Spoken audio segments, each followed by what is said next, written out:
Salut tout le monde, bienvenue à On Joue-tu. Cette semaine, je vous présente un jeu très spécial parce que c'est pas un jeu. En fait, je vous fais une présentation sur moi et sur ma chaîne.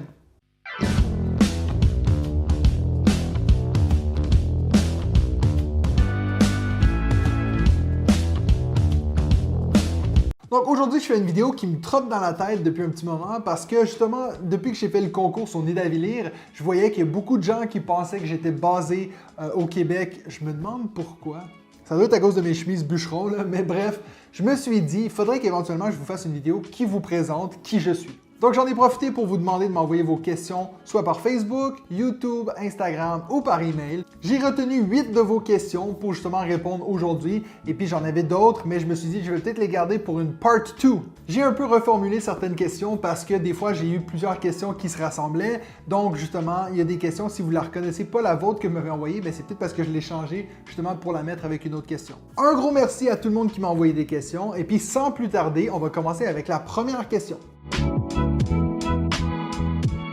Ben oui, commençons avec la plus grosse question. La question, je pense qu'il y en a certains d'entre vous qui se sont posés. Pourquoi est-ce que j'ai un commanditaire suisse? Pourquoi est-ce que je parle souvent de la Suisse alors que j'ai clairement pas un accent suisse? Même si maintenant, quand je retourne au Québec, on me dit tout le temps que j'ai un accent suisse, puis quand je vis en Suisse, on me dit que j'ai un accent québécois, fait que je sais plus, moi. Donc la raison pourquoi moi je vis en Suisse, c'est une question qui est assez longue et compliquée, mais je vais essayer de vous l'expliquer le mieux que je peux. Alors moi, je suis d'origine québécoise, donc je suis né au Québec, ma mère est québécoise, par contre mon père est suisse. Donc c'est pour ça que mon nom de famille, Bierry, c'est en fait pas du tout québécois, mais c'est très suisse-allemand. Maintenant, je sais que vous vous posez la question, ben ça veut dire que tu parles allemand? Non, pas du tout. La seule chose que je sais dire, c'est Ich habe ein grünes Fahrrad, ce qui veut dire j'ai un bicycle vert. Et puis si mon bicycle il est pas vert, ben je peux plus parler allemand.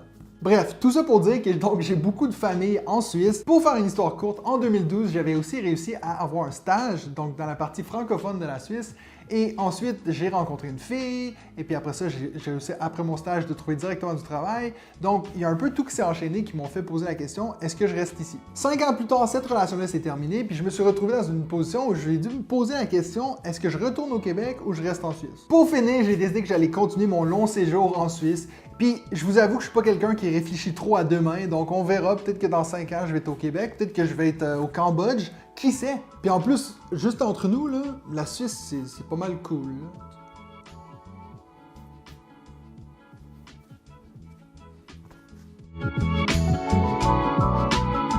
Alors, la deuxième question que j'ai reçue, c'est quel est mon métier, quelle est ma formation? Donc, pendant les journées, quand je suis pas en train de faire mes vidéos YouTube, je suis prof d'anglais, anglais langue seconde. Ça veut dire que j'enseigne l'anglais à des gens qui ne parlent pas anglais comme langue première. Faut pas oublier qu'en Suisse, donc dans la partie francophone où moi je suis, donc dans la Suisse romande qu'on appelle, c'est le français qui est la première langue. Ensuite, c'est quand même l'allemand qui est la deuxième langue, et puis l'anglais qui est la troisième langue. Donc, il faut gérer aussi le fait que c'est des élèves qui apprennent beaucoup de langues. Donc, des fois, ça se mélange avec l'allemand et le français. Et puis, ben, ça fait partie de ma job de justement les aider à parler bien en anglais. To speak in English. Par contre, ma formation, je l'ai faite toute à l'Université de Sherbrooke au Québec en enseignement de l'anglais langue seconde. Et puis, être prof, c'est aussi quelque chose qui a joué dans la balance de est-ce que je reste ici ou je retourne au Québec parce qu'on a des conditions incroyables en tant qu'enseignant en Suisse. Donc, c'est sûr que ça a un peu joué dans la balance.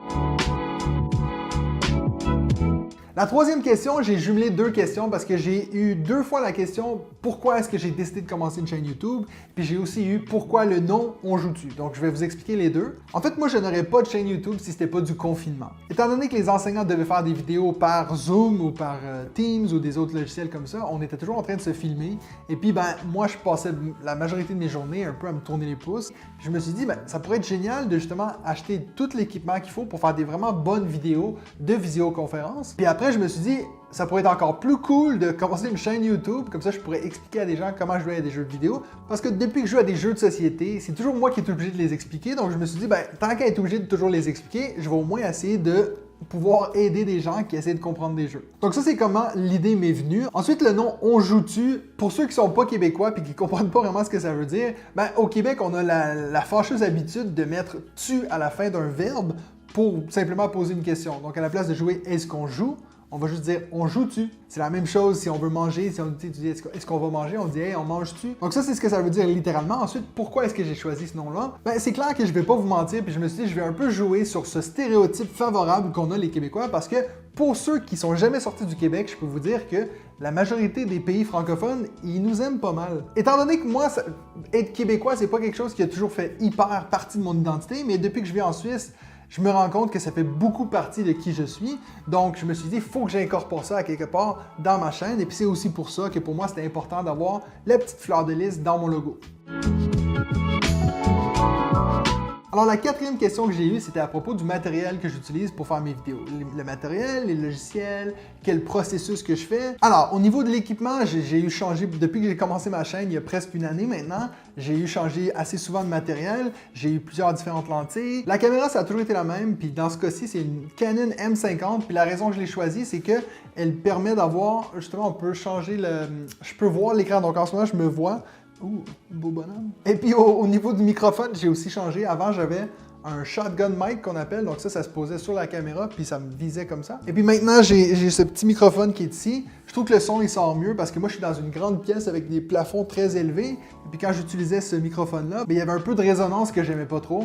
Donc j'ai justement acheter un petit microphone comme ça qu'on appelle un microphone cravate. Et puis petite anecdote pour ceux qui suivent tous ces youtubeurs de jeux de société, en fait celui qui m'a donné le conseil pour ce microphone-là, c'est le fameux Rodney Smith de chez Watch It Played, donc un youtubeur que j'aime beaucoup. Je lui avais écrit une fois un message et puis il m'avait suggéré de prendre des microphones comme ça, donc thank you Rodney. Ensuite, la dernière chose dans mon équipement, c'est justement j'ai ma caméra qui est sur un trépied qui me permet aussi d'avoir, justement quand je filme les jeux de haut, j'ai aussi un deuxième trépied qui a une vue de haut, donc avec un bras qui s'étend. Et sinon, j'ai mes 3 lumières, j'en ai une qui est juste là, que je peux peut-être, vous la voyez peut-être comme ça, tiens, elle est ici dans la caméra. Sinon, j'en ai une qui est au-dessus de ma ludothèque en haut là, et puis j'ai une qui est ici, qui justement est celle que je peux le plus contrôler. Je peux même changer la couleur que je reçois sur le visage. Donc ça, c'est où j'en suis pour le moment. Dieu sait où je vais en être dans une semaine, dans 2 semaines. C'est quelque chose où il faut toujours se mettre à jour, donc c'est quelque chose qui coûte très cher. Je peux vous mettre dans la description tous les items que je viens de dire. Si vous êtes intéressé à vous lancer dans YouTube, sachez que ça coûte très cher. Il faut s'équiper comme il faut et puis on fait pas beaucoup d'argent sur YouTube. Et puis au niveau du logiciel que j'utilise, moi je fais tout mon montage sur Sony Vegas. Je sais qu'il y a beaucoup de gens qui préfèrent Adobe Premiere, mais quand j'étais jeune, je faisais beaucoup de montage, des petites vidéos de voyage, des choses comme ça sur Sony Vegas. Donc je connais bien, j'ai pas envie de recommencer à apprendre d'autres choses, j'ai pas le temps. La 5e question que j'ai eue, c'est une question sur les jeux de société. Il y a quelqu'un qui m'a demandé si je devais garder qu'un seul jeu dans ma ludothèque, en sachant qu'il fallait que je me débarrasse de tous les autres, ce serait lequel?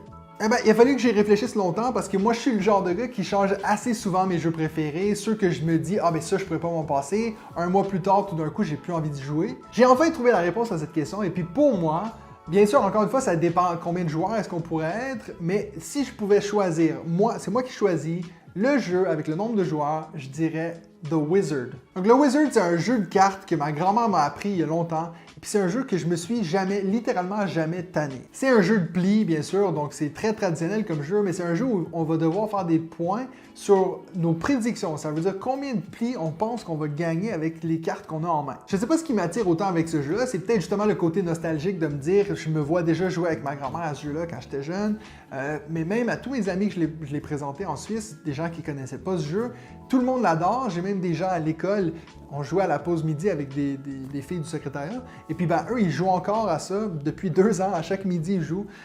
Il y a quelque chose avec ce jeu-là que moi j'adore, et puis je pense que franchement, je me tannerai jamais. Même si, maintenant, je vais pas jouer à ça à chaque semaine, mais pour répondre à la question, si je peux en avoir qu'un seul, The Wizard.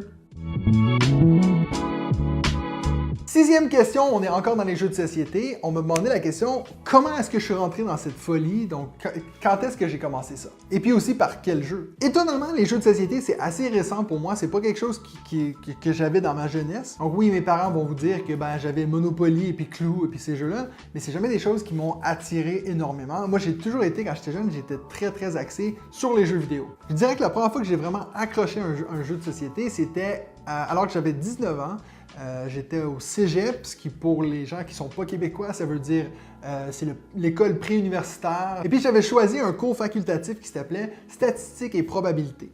Et puis, ben, dans ce cours-là, on avait un enseignant qui était assez fan des jeux de société, mais surtout qui était fan de les probabilités, parce que c'était un prof de maths, bien sûr. Et puis donc, on a appris comment les probabilités de gagner dans un casino, comment compter les cartes au blackjack, toutes des choses que j'ai oubliées maintenant. Mais on avait eu comme projet personnel de choisir un jeu de société, n'importe lequel, et puis de justement devoir l'analyser à fond, regarder qu'est-ce qui serait la stratégie optimale pour gagner et toutes ces choses-là. Et puis vu que je connaissais rien là-dedans, je m'étais greffé à une équipe qui, eux, faisait sur les colons de Catan. Et oui, donc les fameux colons de Catan, c'est le jeu qui m'a fait adorer les jeux de société, et puis c'est aussi, pour ceux qui ne savaient pas, la première vidéo qui a apparu sur ma chaîne, c'était moi qui vous montrais comment jouer à Catan.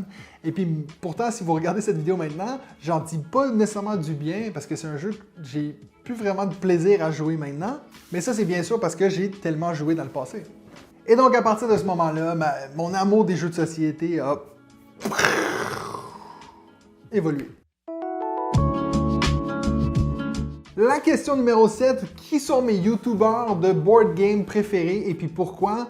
Je vous avoue que c'est assez embarrassant cette question-ci, puis j'ai même hésité à pas y répondre parce que j'ai un peu honte de ma réponse. C'est pas que j'en regarde pas, ça c'est pas vrai, j'en regarde, mais j'en regarde surtout en anglais. La majorité de ma vie tourne autour de la langue anglaise, donc j'ai décidé de faire cette chaîne YouTube-là en français parce que justement pour explorer ce côté-là de moi, mais c'est vrai qu'en général j'ai toujours tout fait en anglais. Ben, c'est sûr que s'il fallait que j'en nomme, je dirais que je peux pas passer par-dessus Watch It Played et puis Rodney Smith qui m'a un peu... C'est la première fois qu'en regardant une de ses vidéos il y a très longtemps, parce que ça fait longtemps que je le suis, je m'étais dit « Ah, ça doit être vraiment intéressant comme passe-temps de faire des vidéos qui expliquent des jeux de société. » Donc, lui, c'est sûr que j'ai pas le choix de le mettre dans mes préférés. Et puis, en français, j'ai découvert récemment la chaîne Etu Game. Je sais que je suis un peu en retard, mais j'ai commencé à regarder les vidéos qu'ils font. Et puis, moi, j'adore leur style, leur humour. Donc ça, j'adore. Et puis, le troisième YouTuber que je vais nommer, c'est un YouTuber qui est assez récent. On a commencé à peu près en même temps. Donc, ça m'a toujours fait plaisir de voir comment lui évolue. Et franchement, allez jeter un coup d'œil à sa chaîne. Il s'appelle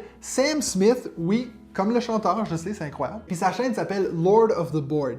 Alors, il y a plusieurs raisons pourquoi j'adore ce qu'il fait. De un, j'adore justement l'esthétique des vidéos. Il y a un côté très sombre, on dirait presque qu'on est dans un lounge. Et puis surtout, il fait plein de différents styles de vidéos, des choses que moi j'aimerais bien faire, mais malheureusement, j'ai pas le temps. Des choses comme exemple qui expliquent les stratégies optimales pour chaque jeu qu'il présente. Et puis il fait aussi des fois des vidéos où il présente, exemple, ses artistes préférés, donc ceux, si on parle les illustrateurs, donc justement ces gens qui n'ont pas assez de reconnaissance dans l'industrie des jeux de société. Donc, allez regarder ce qu'il fait, je suis super fan. Et puis pour finir en beauté, la fameuse question, combien est-ce que j'ai de jeux dans ma ludothèque? Alors c'est un nombre qui bouge beaucoup parce que justement pour cette chaîne, il faut que je sois assez à jour dans les jeux, donc j'en achète beaucoup, même beaucoup trop. Puis j'essaie d'avoir un tournus aussi, un jeu que vraiment j'ai pas joué dans la dernière année, j'essaie de le vendre pour que d'autres personnes puissent en profiter. J'ai pas vraiment cette mentalité de me dire, ça me prend tous les jeux, puis il faut tout que je les aille. Donc pour le moment, j'ai un peu toujours tourné autour de 150 jeux, ce que à l'époque je trouvais qu'il était beaucoup, mais maintenant que je connais beaucoup de gens qui sont dans ce milieu-là, je vois que c'est vraiment pas beaucoup. Mais oui, donc 150 jeux. En ce moment, je suis à peu près là si on compte les extensions et tout. Donc, et puis j'essaie de rester autour de ce numéro-là. Alors voilà, c'est tout pour cette présentation de moi et puis de ma chaîne. J'espère que vous avez appris quelque chose et puis qu'à partir de maintenant, vous allez comprendre pourquoi il y a un gars avec un accent québécois qui a un sponsor en Suisse qui va vous aider à gagner un jeu en France. Et puis j'ai adoré faire une vidéo comme ça, j'ai adoré lire vos questions, donc n'hésitez pas à m'en envoyer quand vous en avez et puis éventuellement je ferai peut-être une deuxième vidéo comme ça, donc une part 2 à apprendre à me connaître. Donc merci beaucoup, n'oubliez pas de vous abonner à ma chaîne, je sais que je vous le demande à chaque fois, mais il y a énormément de gens qui regardent mes vidéos et qui ne sont pas abonnés. Puis malheureusement, c'est un peu la seule donnée qui compte sur YouTube, c'est le nombre d'abonnés. Donc si vous vous abonnez, ça m'aide énormément, donc merci beaucoup. Et puis sinon, nous on se revoit la semaine prochaine pour un autre épisode de